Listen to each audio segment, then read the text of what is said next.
May 8, 1945. Berlin was burning, Germany was defeated, and the world was cheering for peace. But inside a crumbling castle outside Munich, the war wasn't over. Not for a select group of men in gray uniforms, men who had built the rockets that rained terror on London. They knew the Allies would soon come, and they had to choose: capture by the Soviets or surrender to the Americans. Among them was a tall, elegant man with slicked-back hair and ice-blue eyes, Wernher von Braun. Only 33 years old, he had already built the V-2 rocket, the world's first long-range ballistic missile. It could reach the edge of space before descending in deadly silence. It was the most advanced weapon of the war, powered by slave labor and Nazi money. But von Braun had dreams beyond the Reich. He had always wanted to go to the moon. As Germany collapsed, von Braun and his rocket team faced a deadly choice. Their research base at Peenemünde was destroyed. The Red Army was closing in. The Soviets wanted them, desperately. So did the Americans. To both sides, these scientists weren't just men. They were intellectual weapons.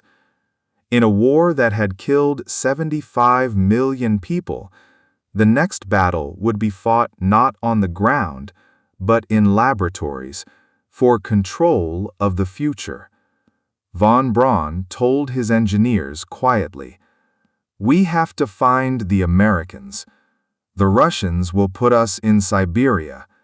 The Americans, they will put us in Alabama." And so they fled.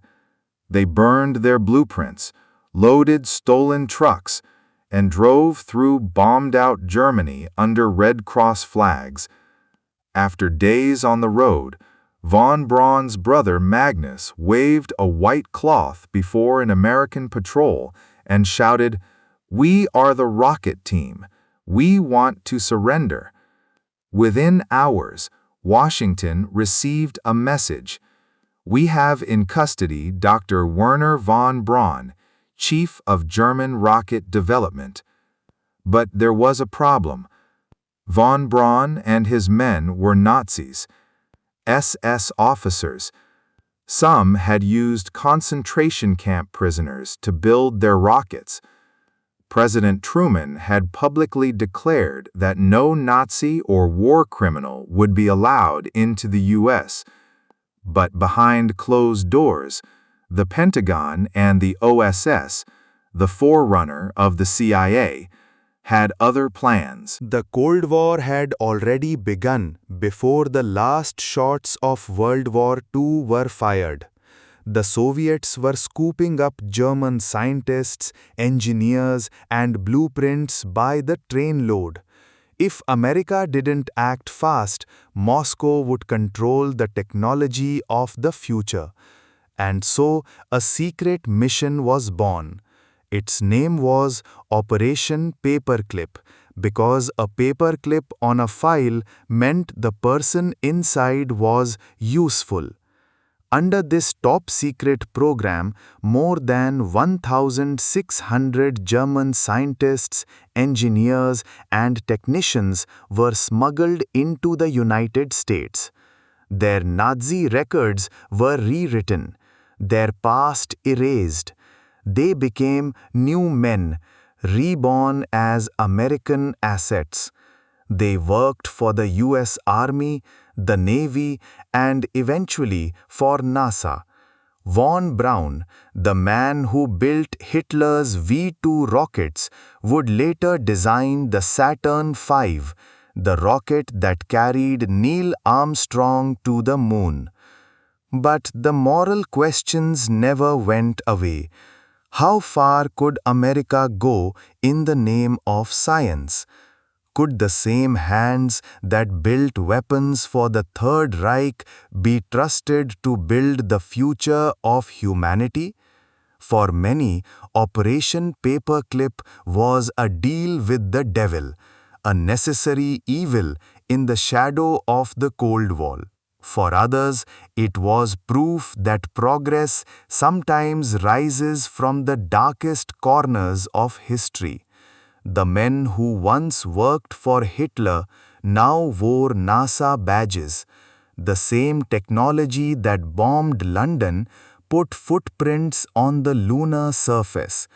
And so, the world's deadliest minds became the architects of the space age. Soft pause. From the ashes of World War II, America had harvested the minds that would define the modern world and forever blurred the line between genius and guilt. Story 2: The Great Molasses Flood, the day Boston drowned in syrup. Imagine walking down a quiet Boston street on a chilly January afternoon and suddenly hearing what sounds like thunder. But it isn't thunder. It's a wall, a wave of sticky, boiling molasses, taller than your house, rushing at 35 miles per hour, tearing everything in its path apart. This isn't fiction. It happened. In 1919, Boston drowned in syrup. In the early 1900s, America was obsessed with progress. Cities were booming, factories were rising, and chemistry was the new frontier. One of the most valuable materials of that era wasn't oil or gold, it was molasses. Molasses powered industries.